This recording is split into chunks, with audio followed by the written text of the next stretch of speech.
Attention! Fala!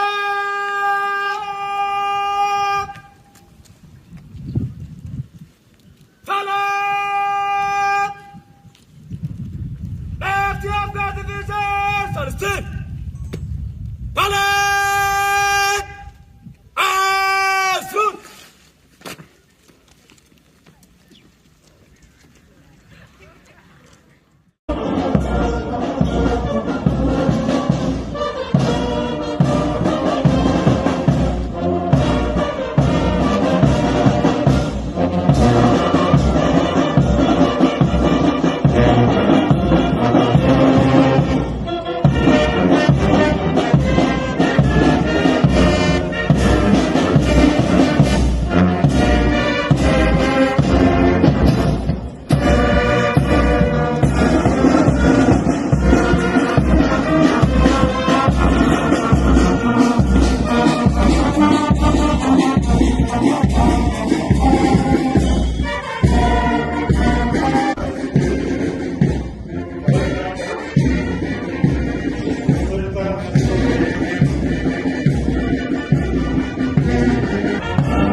wacu naho urwego rw'u Rwanda rushinzwe igorora RCS rwungutse abofisiye bashya 166 barimo abakobwa 27. Ni umuhango rero wayobowe na Minisitiri w'Intebe Dr Edouard Ngirente. Aba bari mu ishuri rya RCS riherereye mu karere ka Rwamagana Insinda batangiye kuva tariki ya 9 Mutarama 2023 kugeza tariki ya 18 Kamena 2024.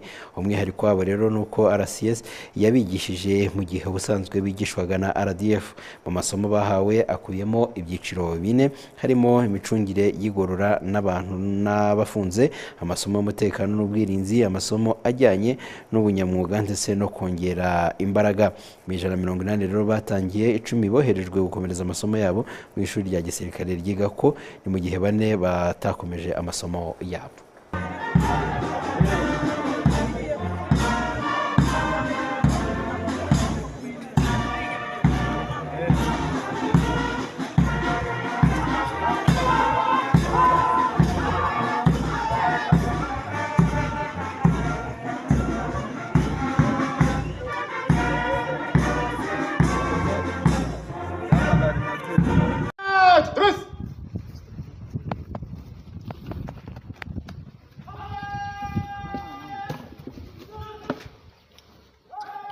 uwo ni Parade RSM Chief Sergeant Jean-Marie Vianney Higiro uje gusubiza akarasisi ku murongo.